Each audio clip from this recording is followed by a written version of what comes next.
Coffee ஷாப்பில் வந்து ஒரு காஃபி எடுத்து குடிச்சிட்டு என் கையில் இருக்க விரலாம் பாருங்கள். அதுலேயே வந்து ஒரு சில ஆர்டிஃபேக்ட்ஸ்லாம் நோட் பண்ணி பார்த்தீங்களா, இந்த இடத்துல பாக்கெட் அசையுது, இந்த இடத்துல வந்து காஃபி வந்து கீழே விழலை. உண்மையிலேயே நெதன்யாகு உயிரோடு இருக்காரா? இஸ்ரேல்லேருந்து நீங்கள் ஆல்வேஸ் வந்து ஒரு க்ளோஸ்ட் நேஷன். இஸ்ரேல் தரைமட்டமானா கூட 12 பேர் செத்தான்னு சொல்லுவாங்க. வேணா நம்ம மோடி வேணால் அனுப்பலாம், அவர் இருக்காரா இல்லையான்னு சொல்லி பார்த்து கொஞ்சம் பேசிட்டு வாங்க. நேட்டோ உறுப்பினர் நாடுகள் வந்து இந்த ஆர்மோஸ் நீரிணையை வந்து ஈரானோட கட்டுப்பாட்டிலேருந்து வெளியே கொண்டு வரதுக்கு வந்து உதவலை அப்படின்னா அவங்க வந்து பிரச்சனைகளை வந்து சந்திக்க நேரிடும். உலகத்தில் மிகப்பெரிய போர்க்கப்பலை கொண்டாந்து அங்கே வச்சுருக்க முடியாது அப்படின்னா அப்புறம் நீ என்ன பெரிய உலகத்தில் பெரிய இராணுவம் நீர்மூழ்கி கப்பலை வச்சுருக்க, புண்ணாக்கு வச்சுருக்கன்ற நீ பண்ணுறதுக்கெல்லாம் வந்து எல்லா நாடுகளும் வந்து கைகட்டி சேவை பண்ணணுமா? ஏன்னா எல்லோரும் மோடி நினச்சே நீ ட்வின் டவர் அட்டாக் மாதிரி ஒரு அட்டாக் வந்து பிளான் பண்ணிவிட்டு அதை வந்து ஈரான் மேலே பழி போட பார்க்குறாங்க. இன்டர்நேஷ்னல் லெவலில் வந்து ட்ரம்ப்புக்கு கெட்ட பேர் ஆகி போச்சு, அமெரிக்காவிலேயே கெட்ட பேர் ஆகி போச்சு. அமெரிக்காவிலேயே வந்து காங்கிரஸ் எதுக்குது, ரிப்பப்ளிக்கன் பார்ட்டி, அடுத்து டெமோக்ராட்ஸு எல்லாமே எதுக்கக்கூடிய சூழலில் ஒரு அனுதாபத்தை கிரியேட் பண்ணுவதற்காக ஈரான் மேலே பழியப்படக்கூடிய மிகப்பெரிய ஒரு தாக்குதலை அமெரிக்கா மக்கள் மீதே நடத்துவதற்கு ட்ரம்ப் இந்த இஸ்ரேல் ஈரான் போர் அது தொடர்ந்து போக போக வந்து நிறைய விஷயங்கள் வந்து வந்துக்கிட்டே இருக்குது. இஸ்ரேல் பிரதமர் நெதன்யாகு அவர் கூட இறந்துட்டார் அப்படின்லாம் செய்திகள்லாம் வந்தது. பார்த்தா அதுக்கப்புறம் வந்து அவர் நேரடியாக தோன்றி நிறைய பேசினார். அந்த வீடியோ வந்து கூட எல்லாரும் எடுத்து போட்டு அப்படின்ற மாதிரி சொன்னாங்க. அதுக்கு பதிலளிக்கிறதுமா அவர் திருப்பி ஒரு வீடியோ போட்டிருக்காரு. காஃபி ஷாப்பில் வந்து ஒரு காஃபி எடுத்து குடிச்சிட்டு என் கையில் இருக்க விரலாம் பாருங்கள், 6 விரல் 5 விரல் அப்படின்ற மாதிரிலாம் காட்டினார். அதுலேயே வந்து ஒரு சில ஆர்டிஃபேக்ட்ஸ்லாம் நோட் பண்ணி பார்த்தீங்களா, இந்த இடத்துல பாக்கெட் அசையுது, இந்த இடத்துல வந்து காஃபி வந்து கீழே விழலை அப்படின்னு சொல்லி அதையும் வந்து அப்படின்ற மாதிரி சொல்லி இது பண்ணுறாங்க. உண்மையிலேயே நெதன்யாகு உயிரோடு இருக்காரா, இல்லை இந்த தகவல்லாம் எப்படி நம்புறதா இல்லையா? எப்படி அவராக சொன்னால் தான் தெரியும்.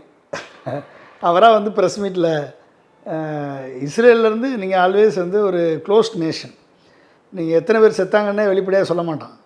இஸ்ரேல் தரைமட்டமானால் கூட 12 பேர் செத்தான்னு சொல்லுவான்.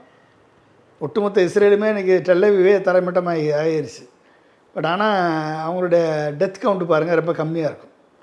அமெரிக்கன் சோல்ஜர்ஸே காயப்பட்டது 150 பேர், 150 பேருக்கு மேலே காயம் மரணம் நடத்திருக்காங்க அமெரிக்கன் சோல்ஜர்ஸ். அதே தெரியுது நம்மளுக்கு. ஆனால் இஸ்ரேல்லேருந்து அந்த கவுண்ட்டு வெளியே வராது, ஈஸியாக வெளியே வராது. அதனால் வந்து அவங்களாம் வந்து ஏதாவது ஒரு வெளிநாட்டு தலைவர்கள் சந்திக்க போய் நெட்டன்யாவை பார்க்க போய் அவர் பார்த்து அவங்கெல்லாம் 2 பேரும் சேர்ந்து ப்ரெஸ் மீட் கொடுத்தா மட்டும்தான் வேணால் நம்ம மோடி வேணால் அனுப்பலாம், போய் அவர் இருக்காரா இல்லையான்னு சொல்லி பார்த்து கொஞ்சம் பேசிட்டு வாங்க, கொஞ்சம் போகிற நிறுத்துங்க, கொஞ்சம் நாளைக்கு சமையல் கேஸ் வாயு பெட்ரோல் டீசல்லாம் வந்துக்கிட்டோம், கொஞ்சம் போகிற நிறுத்துங்கன்னு அவர்கிட்ட சொல்லிவிட்டு மோடி வேணால் போய் அந்த மாதிரி ஒரு வீடியோ போட்டாருன்னா நம்பலாம். நம்ம இப்போ வந்து அந்த ஹார்மோஸ் நீரிணை அதுதான் வந்து உலகம் முழுக்கவே ஒரு பேசுபொருளாக இருக்குது. ஆக்சுவலாக இப்போ ட்ரம்ப் வந்து என்ன சொல்கிறாரு அப்படின்னா, நேட்டோ உறுப்பினர் நாடுகள் வந்து இந்த ஹார்மோஸ் நீரிணையை வந்து ஈரானோட கட்டுப்பாட்டிலேருந்து வெளியே கொண்டு வரதுக்கு வந்து உதவலை அப்படின்னா அவங்க வந்து பிரச்சனைகளை வந்து சந்திக்க நேரிடும் அப்படின்ற மாதிரி ட்ரம்ப் வந்து நேட்டோ நாடுகளையும் மிரட்ட ஆரம்பிச்சிருக்காரு. உலகத்தவே பிரச்சனை சந்திக்க விட்டார் ட்ரம்ப்பு. இந்த ஸ்ட்ரெயிட்டாக ஹார்மோஸ் பண்ணி கத்தாரு, யுஏஇ, சவுதி அரேபியா இத்தனை நாடுகளும் இன்றைக்கி வந்து எக்ஸ்போர்ட்டும் பண்ண முடியல, அவங்களுக்கு தேவையான இம்போர்ட்டும் பண்ண முடியல. இன்னும் ஒரு வாரம் 10 நாள் போச்சுன்னா அவங்களுக்கு தேவையான உணவுப் பொருள் கூட போகாது, காய்கறி போகாது, அவங்களுக்கு தேவையான மற்ற சப்ளை ஐட்டம் போகாது. அப்போ அந்த மக்கள் என்ன பண்ணுவாங்க? அப்போ இது கூட தெரியாமல் ட்ரம்ப் வந்து நீ வந்து ஸ்ட்ரெயிட்டாக ஹார்மோஸா நீ என்ன 2 உலகத்தில் மிகப்பெரிய போர்க்கப்பலை கொண்டாந்து அங்கே வச்சுருக்கே இல்லையா? ஜெரார்ட் ஃபோர்டு அதுக்கப்புறம் வச்சுருக்க. அப்போ அதை வச்சு ஸ்ட்ரெயிட்டாக ஹார்மஸை வந்து கிளியர் பண்ண வேண்டியதானே? ஏன் கிளியர் பண்ண முடியல? எதுக்கு உலக நாடுகள்லாம் வரணும் உனக்கு? நீ போகிற சண்டை நீ ஆரம்பிப்ப, பிரச்சனையை உருவாக்குவ, நீ கண்ட மணிக்கை போய் அடிச்சுட்டு வருவ, ஒரு உலக தலைவரை போய் கொல்லுவ, இல்லை உலகத்தை பிடிச்சி கிட்னாப் பண்ணிட்டு போவ. நீ பண்ணுறதுக்கெல்லாம் வந்து எல்லா நாடுகளும் வந்து கைகட்டி சேவை பண்ணணுமா? ஏன்னா எல்லோரும் மோடி நினச்சே நீ? ஏதாவது மோடி மாதிரி நீ சொன்ன உடனே கை கட்டி சொல்கிற இடத்துல கையெழுத்து போடு, ஐயா சாமி இந்த இடத்துல கையெழுத்து போடுறேன்னு சொல்லி போடுறதுக்கு எல்லோரும் மோடியா, நரேந்திர மோடியா கையெழுத்து போடுறதுக்கு? இருக்கவன்லாம் வந்து முட்டாள இருக்கவன்லாம். ஏன் உன்னால் ஸ்ட்ரெயிட்டாக ஹார்மஸை வந்து கிளியர் பண்ண முடியாது அப்படின்னா அப்புறம் நீ என்ன பெரிய உலகத்தில் பெரிய இராணுவம், பெரிய நீர்மூழ்கி கப்பலை வச்சுருக்க, புண்ணாக்கு வச்சுருக்கன்ற? ஏன் ஈரானை வந்து சரி பண்ண முடியல சொல்லுவோம்? ஈரான் ஏன் திருப்பி அடிக்கிறான்? நீ இஷ்டத்துக்கு போய் ஈரானுடைய ஆயில் ரிசர்வ் இருக்கக்கூடிய ஒரு தீவை போய் நீ தாக்குவ, குண்டு வச்சு தாக்குவ, அதோடய ரெடார் இன்ஃப்ராஸ்ட்ரக்சர் அடிப்ப.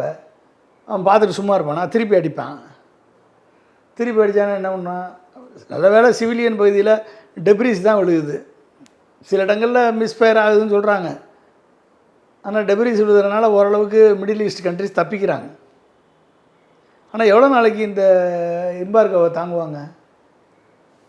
அப்போ நீ ஒட்டுமொத்தமாக ஒரு பீஸ் அக்ரிமெண்ட்டுக்கு வரலைன்னா நீ இஷ்டத்துக்கு அடிச்சுக்கிட்டே இருப்ப. நீ வந்து ஜெனீவாவில் உடன்பாடு பேச்சுவார்த்தை நடத்துவதே ப்ரீஎம்டிவ் ஸ்ட்ரைக்குன்னு அடிப்பா நீ. அப்போ உனக்கு எந்த விதமான கட்டுப்பாடும் கிடையாது, எந்த விதமான கோட்பாடுகளும் கிடையாது, எந்த விதமான உடன்படிக்கையும் கிடையாது, எந்த விதமான கோவனன்ஸும் கிடையாது, எது கிடையாது உனக்கு. அப்போ நீ எப்படி உன்னை ஒரு ஒரு நாடு நம்பிக்கையான நாடுன்னு நம்புவான்? க்ரெடிபிலிட்டி எங்கே இருக்குது? நீ சொல்லக்கூடிய வார்த்தையில் க்ரெடிபிலிட்டி இருக்கணும்ல. அப்புறம் எப்படி ஈரான் நம்பும்? ஈரான் முடிவோடு இருக்கான், அடித்து தூக்குறது, துவைக்கிறது, சாக போகிறது சாகரம், மொத்தமாக உன்னை முடிச்சு தாண்டா விடுவோன்னு சொல்லி முடிவோடு இருக்காங்க. அப்போ நீ இன்னும் ஒரு வாரம் 10 நாள் தாங்கிச்சுன்னா இந்தியாவுமே தெருவில் நிற்கணும். அப்போ எப்படிப்பட்ட ஒரு சிக்கலில் வந்து இடியாப்ப சிக்கலில் ஒட்டுமொத்த உலகத்தையும் இன்றைக்கி வந்து ட்ரம்ப் உருவாக்கியிருக்காரு. இப்போ ட்ரம்ப்புக்கு அடிமையாக மிடில் ஈஸ்ட் கண்ட்ரி இருக்குது, ட்ரம்ப்புக்கு அடிமையாக இந்தியாவும் இருக்குது. ஓகே, எதிர்த்து நிற்கக்கூடிய ஒரே ஒரு வல்லமை உள்ள நாடு ரஷ்யாவும் சைனாவும் வடகொரியாவும் தான், ஈரானும் தான், 4 நாடு தான் இருக்குது. ஏன்னா அவங்க வேற இப்போ ஒரு 10 பாலிஸ்டிக் மிசைல்ஸ் வந்து நார்த் கொரியா வந்து டெஸ்ட் பண்ணது, அதுவும் வந்து ஒரு பேச பொருளாக. ஆமாம், நான் ரெடியாக இருக்கேன், என்றைக்கு வேணாலும் எப்போ வேணாலும் அடி பண்ணுறான்னு சொல்லி அவன் ரெடியாக வச்சுருக்கான். நீங்கள் வந்து வேற ஒன்றும் இல்லை, இப்படி இத்தனை நடந்துகிட்டு இருக்கும் போதும் இந்தியாவினுடைய தோரியம் ரிசர்ச்சவே கைவிட்டுருக்கான் மத்திய அரசு. எப்படி இருக்கும்? ஒரு ஸ்ட்ராட்டஜிக் அட்டானமியை எந்த அளவுக்குலாம் காம்ப்ரமைஸ் பண்ணி தோரியம் ரியாக்டர் வந்து இன்றைக்கி அட்வான்ஸ் ஹெவி வாட்டர் ரியாக்டரில் டெஸ்ட் பண்ணி மினிமம் லெவலில் வந்து ஒர்க்கிங் கண்டிஷனில் கொண்டாந்துருக்காங்க அட்டாமிக் எனர்ஜி ரிசர்ச்சர்ஸ், ஆராய்ச்சி விஞ்ஞானிகள். நீ அதை வந்து ஸ்கேலப் பண்ணுறதுக்கு ப்ரையாரிட்டிஸ் கொடுக்கல இத்தனை வருஷமாக, அதை வந்து அடுத்த லெவலுக்கு எடுத்துகிட்டு போகிறதுக்கு ப்ரையாரிட்டைஸ் பண்ணலை. இன்றைக்கி வந்து எண்ணெய்க்காக நம்ம சண்டை நடந்த உடனே இன்றைக்கி எண்ணெய்க்கு அலையிறோம். நம்ம எனர்ஜி செக்யூரிட்டி காம்ப்ரமைஸ் ஆகிப்போச்சு. எனர்ஜி செக்யூரிட்டியை வந்து ட்ரேடோட லிங்க் பண்ணி ட்ரம்ப் உன்னை அடிமையாக்கிட்டார். ரஷ்யாட்ட ஆயில் வாங்கினா கூட 30 நாளைக்கு பெர்மிஷன் வாங்குறதுக்கு நீ ட்ரம்ப்கிட்ட தான் பெர்மிஷன் வாங்கணும். ஏன்னா பிரைம் மினிஸ்டர் ட்ரம்ப் தானே நம்மளுக்கு இந்தியாவுக்கு.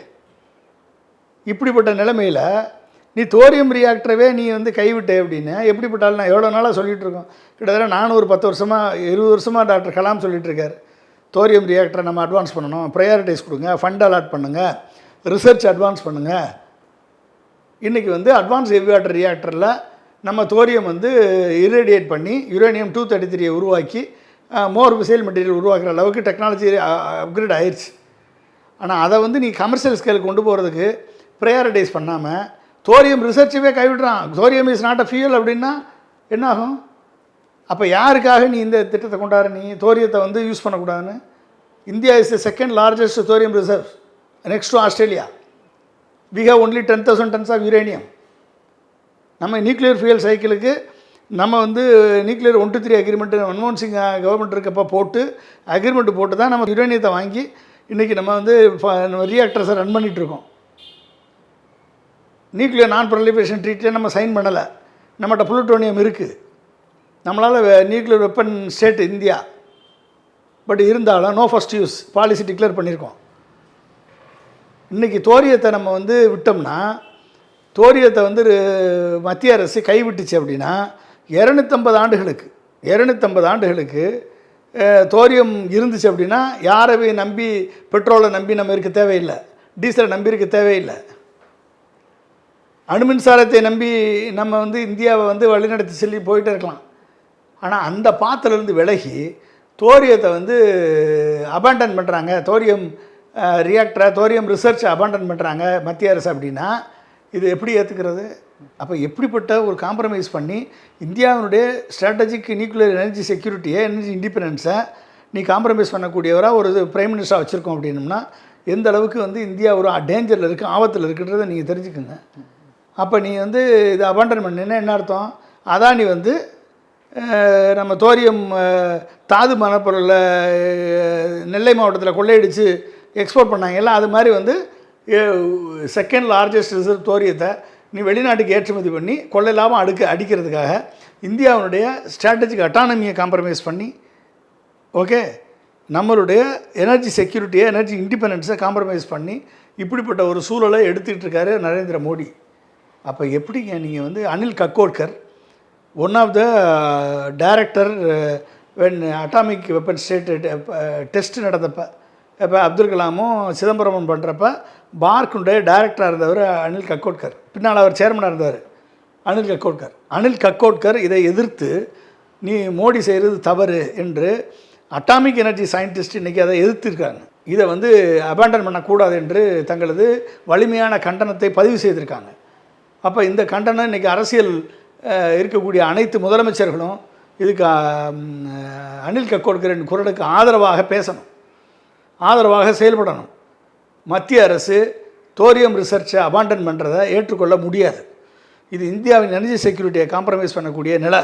Iran Israel war, Iran America war, இந்த வாரினால் ஏற்படக்கூடிய விளைவுகளை எல்லாம் தாண்டி இந்தியாவை யாரிடம் மண்டியிடாத நிலையை உருவாக்க வேண்டும் என்று சொன்னால் தோரியம் ரிசர்ச்சில் நம்ம வந்து கான்சன்ட்ரேட் பண்ணணும், பயோஃபியல் ரிசர்ச்சில் கான்சன்ட்ரேட் பண்ணணும், பயோஃபியலை கொண்டாடணும், எத்தனாலை கொண்டாடணும், எமல்சிஃபிகேஷனை கொண்டாடணும், எலக்ட்ரிக்கல் வெஹிக்கிளை கொண்டாடணும். இத்தனையும் கொண்டாந்தால் தான் ஹைட்ரஜன் எக்கானமியை கொண்டாடணும். இத்தனையும் கொண்டாந்தால் தான் இந்தியா வந்து யாரையும் அடிமைப்படாமல் இருக்க முடியும். இதை செய்யாமல் சும்மா ஏனாதானு பாலிசி, நானும் பாலிசி வச்சுருக்கேன், நானும் வந்து எங்கள் வீட்லேயும் என் பொண்ணு இருக்குது அப்படின்ற மாதிரி பேசிகிட்டு இருக்குது நல்லா இல்லை. இது வந்து ட்ரம்ப் வந்து உலகத்திற்கே ஒரு எதிரியாக மாறிக்கொண்டிருக்கிறார். எனவே ட்ரம்ப் இருக்க வரைக்கும் உலகத்தில் சமாதானம் இருக்காது. இந்த சமாதானம் நீடிக்கிற வரைக்கும் நம்ம உட்காந்துக்கிட்டு பார்த்துட்டு இருக்க முடியாது. எனவே இந்தியா செய்ய வேண்டிய வேலைகளை இந்தியா செய்யணும். பிரைம் மினிஸ்டர் வந்து இப்படி நியூக்ளியர் எனர்ஜி ப்ரோக்ராமை காம்ப்ரமைஸ் பண்ணுறது வந்து உண்மையிலேயே வறுமையான கண்டனத்துக்குரியது என்று நான் இந்த நேரத்தில் சொல்ல விரும்புகிறேன். ஓகே சார், இப்போ இதெல்லாம் வந்து நீங்கள் வந்து அந்த அப்துல் கலாம் சாரும் நீங்களும் வந்து அந்த எரிசக்தி தன்னிறைவு இந்தியா 2030 அப்படின்னு சொல்லி American president George energy independence vision 2030 அந்த 2030 நாங்கள் இதை பற்றி டீட்டெயிலாக பேசியிருக்கோம், டீட்டெயிலாக அதுக்கான பிளான் கொடுத்துருக்கோம். இது இப்போ சார் 2010 பீரியட், 2005 பீரியட், 20 வருஷம் ஆச்சுங்க நாங்கள் கொடுத்து. ஓகே, இந்த விஷனை கொடுத்து 20 வருஷம் ஆச்சு. பண்ணியிருந்தால் இந்நேரம் நம்ம வந்து வெளிநாட்டுக்கு கைகட்டி சேவை புரிய வேண்டிய நிலைமை வந்திருக்காது சார். அதே போல் வந்து ஈரானோட வந்து சுப்ரீம் நேஷனல் செக்யூரிட்டி கவுன்சிலோட செக்ரட்டரி அலி லர்ஜானி அவர் வந்து ஒரு விஷயம் சொல்லியிருக்காரு. ட்வின் டவர் அட்டாக் மாதிரி ஒரு அட்டாக் வந்து பிளான் பண்ணிவிட்டு அதை வந்து ஈரான் மேலே பழிப்போட பார்க்குறாங்க அப்படின்னு சொல்லி அவர் ஓப்பனாக ஒரு விஷயம் சொல்லியிருக்காரு. இது எப்படி இது செய்வாங்க கண்டிப்பாக. அமெரிக்கா செய்கிறதுக்கு, அது ட்ரம்ப் பண்ணுறதுக்கு அனைத்து வாய்ப்புகளும் இருக்குது. பழி போடுறதுல பெரிய ஆள் ட்ரம்ப்பு. எனவே வந்து அதை செய்வார். ஏன்னா இன்டர்நேஷ்னல் லெவலில் வந்து ட்ரம்ப்புக்கு கெட்ட பேர் ஆகி போச்சு, அமெரிக்காவிலேயே கெட்ட பேர் ஆகி போச்சு. அமெரிக்காவிலேயே வந்து காங்கிரஸ் எதுக்குது, ரிப்பப்ளிக்கன் பார்ட்டி, அடுத்து டெமோக்ராட்ஸு எல்லாமே எதுக்கக்கூடிய சூழலில் இன்றைக்கி ட்ரம்ப்பு செல்வாக்கு இழந்து வருகிறார். எனவே வந்து இப்படி ஒரு அனுதாபத்தை கிரியேட் பண்ணுவதற்காக ஈரான் மேலே பழியப்படக்கூடிய மிகப்பெரிய ஒரு தாக்குதலை அமெரிக்கா மக்கள் மீதே நடத்துவதற்கு ட்ரம்ப்பு செய்யலாம். அது வந்து அமெரிக்கா மக்கள் கொஞ்சம் ஜாக்கிரதையாக இருந்து கொள்வது நல்லது. ஓகே சார், இப்போ இந்த போர் எப்போ முடிவுக்கு வரும் அப்படின்னு சொல்லி எல்லாருமே எதிர்பார்த்துட்டு இருக்கோம். நீங்கள் என்ன சார் நினைக்கிறீங்க? இது வந்து ட்ரம்ப்பினுடைய ஆட்டம் கொட்டம் அடக்கப்பட்டால் ஒழிய இந்த போர் முடிவுக்கு வர்ற மாதிரி எனக்கு தெரியல. இது வந்து அழிவுக்கு தான் வித்துடும். இல்லைன்னா வந்து ரஷ்யாவும் சைனாவும் வடகொரியாவும் சைலண்ட் ஸ்பெக்டேட்டராக வெளியேருந்து பார்ப்பது நல்லதல்ல. ஏன்னா யுனைடெட் நேஷன் என்ற ஒன்று செயலிழந்து விட்டது. எனவே அவர்கள் தலையிட்டு இதை வந்து இந்த பிரச்சனைக்கு ஒரு முடிவை ஏற்படுத்தினால்தான் ஒரு அமைதி பிறக்கும். அமைதி வேண்டும். எல்லா மக்களும் வந்து அப்பாவி மக்கள் தான் கொல்லப்படுறாங்க. போரில் சாவதெல்லாம் அப்பாவி மக்கள். எனவே அது வந்து இஸ்ரேலாக இருந்தாலும், அது வந்து மிடில் ஈஸ்டாக இருந்தாலும், அது வந்து ஈரானாக இருந்தாலும், அனைத்து மக்களுமே வந்து அப்பாவி மக்கள், பாலஸ்தீன மக்களாக இருந்தாலும். எனவே அப்பாவி மக்கள் பலியாவதை நம்ம வந்து தொடர்ந்து நம்ம வந்து ஏற்றுக்கொள்ள முடியாது. நன்றிப்பா.